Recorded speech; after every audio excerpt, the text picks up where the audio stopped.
এই সেই মহাকুম্ভ যা অনুষ্ঠিত হয় ১৪৪ বছর পর। এরই আকর্ষণে পৃথিবীর বিভিন্ন প্রান্ত থেকে ছুটে আসছে সাধারণ মানুষ, রথী মহারথী এবং জ্ঞানী পণ্ডিতরা। আমরাও সেই আকর্ষণে প্রয়াগ সঙ্গমস্থলে ডুব দেব বলে বেরিয়ে পড়েছি। Welcome back to our channel leave to travel. তো আজকে 19 তারিখ, এখন বাজে রাত্রি 11টা। আমরা বেরিয়ে পড়েছি। কোথায় যাচ্ছি? আমরা যাচ্ছি মহাকুম্ভ, মানে প্রয়াগরাজ। অনেক দিনের ইচ্ছা, অনেক দিনের মনস্কামনা। যাই হোক, তো আমরা স্টার্ট করছি জার্নি, এগিয়ে চলবো। আর আজকে এই ট্রিপে আমাদের সাথে কে কে রয়েছে? আছে হচ্ছে শর্মিষ্ঠা দি, আর পেছনে বসে আছে জয়ন্তদা। আমাদের পুরুলিয়ার ট্রিপ হয়েছিল, সেই পুরুলিয়ার ট্রিপে আপনাদের যে ব্লগ বানিয়েছিলাম সেখানে হয়তো দেখেছিলেন। তো আমাদের যা প্ল্যানিং আছে সেটা হচ্ছে আমরা NH-19 ধরে যাব, যেহেতু ফ্যামিলি নিয়ে রয়েছি আর নাইট ড্রাইভ করছি, তো তাই আমরা মেন রোডটাই ধরবো, কোনো শর্টকাট রুট নেব না যতটা পারবো। আর আজকে পুরো নাইট ড্রাইভ করবো, কালকেও যতটা পারবো যাওয়ার চেষ্টা করবো প্রয়াগরাজ অবধি যাওয়ার। তো রাস্তার কন্ডিশন কি আর কোন দিক দিয়ে যাচ্ছে আপনাদের আপডেট দিতে থাকবো। রাস্তা কিরকম আছে, হ্যাঁ, তো কোথা থেকে জ্যাম পাচ্ছি বা কি হচ্ছে সেটা সবই জানাবো। তো পুরো ভিডিওটা দেখার জন্য অনুরোধ রইল। কোনো কিছু জিজ্ঞেস হলে অবশ্যই কমেন্টস করবেন, আপনাদের অ্যান্সার দিতে পারলে আমাদের ভালো লাগবে। তো সঙ্গে থাকুন, আমরা রওনা হচ্ছি মহাকুম্ভ, সঙ্গে থাকুন আপনারা, আমরা আপডেটস দিতে দিতে যাব। তবে হর হর মহাদেব, হর হর মহাদেব, জয় শিব শম্ভু, জয় শিব শম্ভু। চলুন ফ্রেন্ডস, এখন বাজে হচ্ছে একটা 1:15, আর আমরা আছি হচ্ছে এইচপির কোকো পেট্রোল পাম্প। দেখুন, এই হচ্ছে এইচপির কোকো পেট্রোল পাম্প, আর জায়গাটা হচ্ছে NH-19 ওপর, হুগলিতে। এটা হচ্ছে গোবিন্দপুরে আছি। এখন অবধি রাস্তায় সেরকম কোনো জ্যাম পাইনি, তাই তো? হ্যাঁ, এই দিকটা পাবে না। তো ঠান্ডা আছে, মোটামুটি আছে। আমি ভেবেছিলাম এতটা থাকবে না, কিন্তু ভালোই লাগছে এখন ঠান্ডাটা। তো সাথে থাকবেন, আপডেট দিতে থাকবো আপনাদের, রাস্তার আপডেট দিতে দিতে যাব একদম।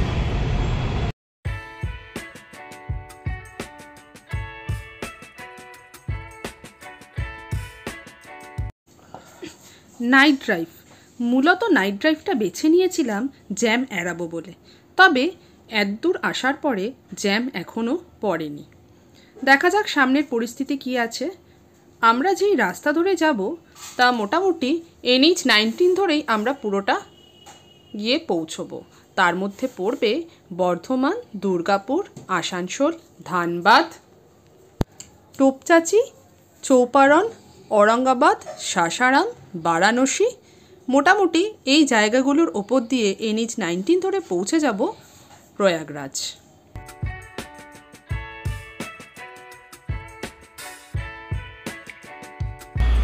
ফ্রেন্ডস, এখন 4:45 বাজে, আর আমরা আছি হচ্ছে নেশা, ঝাড়খণ্ডে। আর ঝাড়খণ্ডের জিও পেট্রোল পাম্পে এখানে ফুল ট্যাঙ্ক করে নিলাম, যেহেতু এখানে পেট্রোল সস্তা। তো আমরা একটু রেস্ট নিয়ে নিচ্ছি, এবার আমরা আবার বেরিয়ে পড়বো।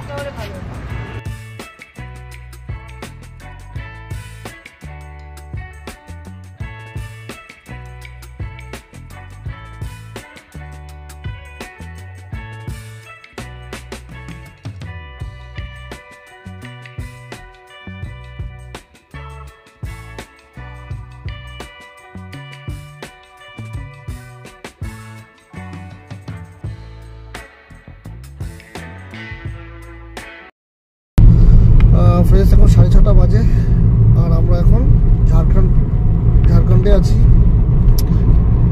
সকাল হতে দেখলাম, নাইট ড্রাইভ করতে করতে সকালে হয়েছে। দেখুন রাস্তায় ফগ ভর্তি, তো ওয়েদার যথেষ্টই ঠান্ডা আছে বাইরে।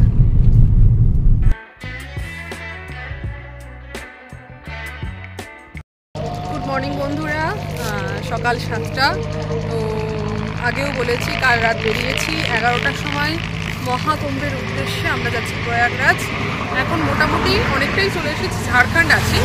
সকাল 7টা, আমরা আবার এগিয়ে যাব রাস্তার আপডেটস দিতে থাকবো, সঙ্গে থাকুন। আপনাদের সঙ্গে নিয়ে আমরা যাচ্ছি মহাপুর।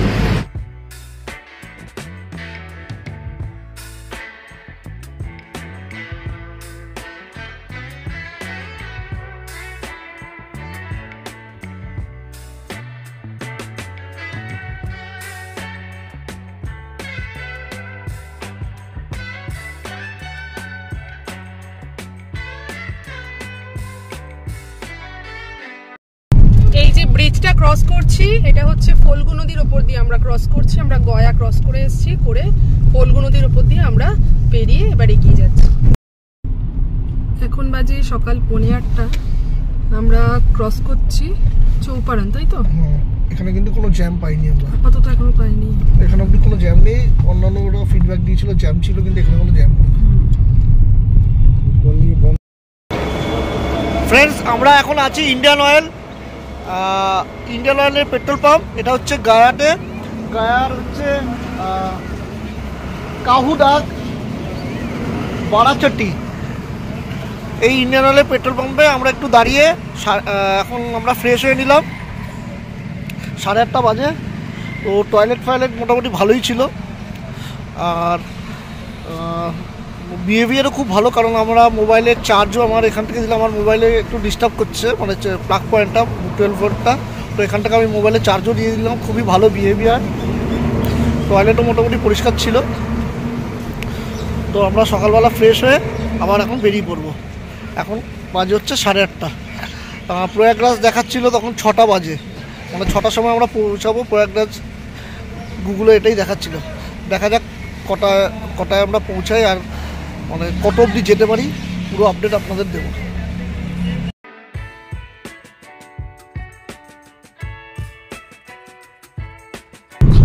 আমরা এখন সোন রিভার ক্রস করছি, আর সামনেই আছে দেইরি।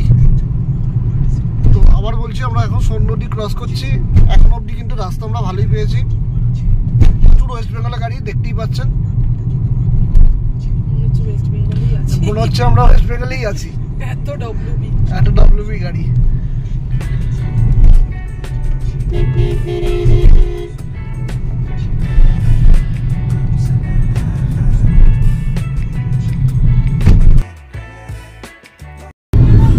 আমরা এখন বিহারের সাসারাম ক্রস করছি, আর ড্রাইভার চেঞ্জ হয়ে গেছে, মধু চালাচ্ছে আর আমি রেস্ট নিচ্ছি। বিহারের প্রচুর ডাইভারশন, রাস্তায় প্রচুর কাজ চলছে, কিন্তু এখন অবধি ফাঁকা জ্যাম পাইনি। এখন অবধি কিন্তু কোনো জ্যাম পাইনি। আমাদের এখনো প্রয়াগরাজ দেখাচ্ছে হচ্ছে 284 কিলোমিটার, 5.5 ঘন্টা।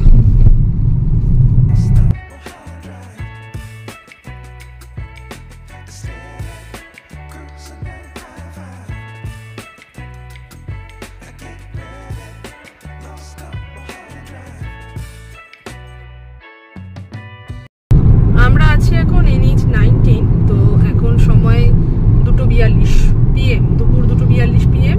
তো এখান থেকে বারাণসী 20 কিলোমিটার। 15 কিলোমিটার। আচ্ছা 15। আর প্রয়াগরাজ এখান থেকে দেখাচ্ছে 150 কিলোমিটার। 150 কিলোমিটার। তো রাস্তা এখন অবধি আমরা কোনো জ্যাম পাইনি, সেরকম কোনো জ্যাম পাইনি। মোয়ানিয়ার কাছে একটু ছিল, কিন্তু সেটাকে আবার বাইপাস করে বার করে দিয়েছে, অসুবিধা হয়নি।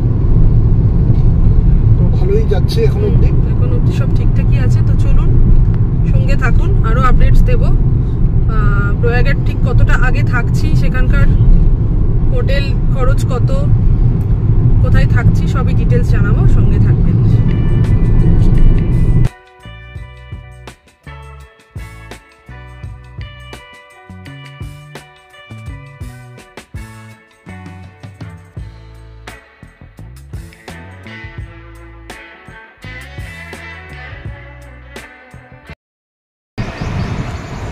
এখন 3টে বাজে, আর আমরা আছি হচ্ছে বারাণসীতে রোড সাইড ধাবাতে আমরা লাঞ্চ করে নিচ্ছি। এখন পড়ন্ত বিকেল। প্রয়াগরাজ পৌঁছতে আর বেশি দেরি নেই। রোড ট্রিপের সবচেয়ে বড় মজা হলো একটা দিন শুরু হতে দেখা এবং শেষ হতে দেখা। তাই প্রত্যেকবারের মতো আজও আমরা দেখেছি ভোরের সূর্যোদয় এবং এখন দেখছি দিনের শেষে সূর্যাস্ত।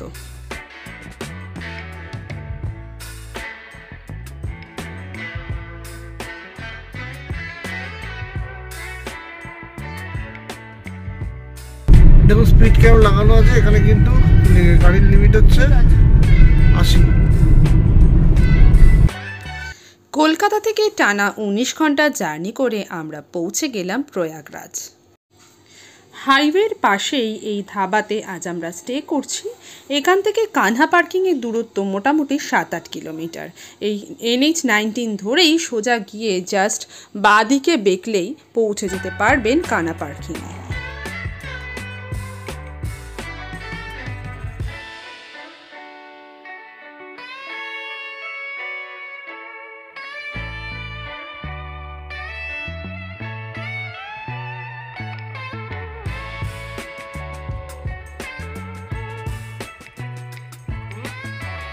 ফ্রেন্ডস, এখন 6:30 বাজে আর আমরা প্রয়াগরাজ থেকে 35 কিলোমিটার আগে NH-19 ওপর এসে উঠেছি এই আনমোল ধাবা। তো আর এই হচ্ছে রুম, একদম ফ্রন্টের রুমটা আমরা পেয়েছি। একটু রিজনেবল রেটই নিয়েছে, সামনের হোটেলের রেট প্রচুর হাই আছে। তো আমরা এই রুমটা নিয়েছি একদম রাস্তার ধারে, একদম NH-19 ওপরে। এখান থেকে বেরিয়ে একদম সোজা ঘাটে চলে যাবে। তো আপনারা আসলে এখানে একবার ট্রাই করতে পারেন, একবার চলুন হোটেলটা দেখাচ্ছি। আমরা এই ধাবাতে রুম পেয়েছিলাম ফার্স্ট ফ্লোরে। রুমের সামনেই রয়েছে খোলা ব্যালকনি, রুমও মোটামুটি পরিষ্কার পরিচ্ছন্ন। এই সময় প্রয়াগরাজে হোটেলে যা বাজেট যাচ্ছিল সেই তুলনায় এর রুম রেন্ট যথেষ্টই কম ছিল। আপনাদের রুমটা একটু ঘুরিয়ে দেখিয়ে দিচ্ছি, তাহলে আপনারা ভালো বুঝতে পারবেন রুমের কন্ডিশনটা কীরকম। সবচেয়ে বড় কথা, এই ধাবাটি একেবারে NH-19 উপরেই রয়েছে। আমাদের প্ল্যান আছে কাল খুব ভোরে উঠে আমরা পৌঁছে যাব ঘাটে আমাদের পুণ্য স্নানের উদ্দেশ্যে। তাই কাল কিভাবে আমরা ঘাটে পৌঁছালাম, কোন ঘাটে স্নান করব, এই সমস্ত ডিটেলস আপনাদের জানিয়ে দেব আমাদের পরবর্তী ভিডিওতে। আজকের জন্য সকলকে জানাই ধন্যবাদ। দেখা হচ্ছে পরবর্তী ভিডিওতে।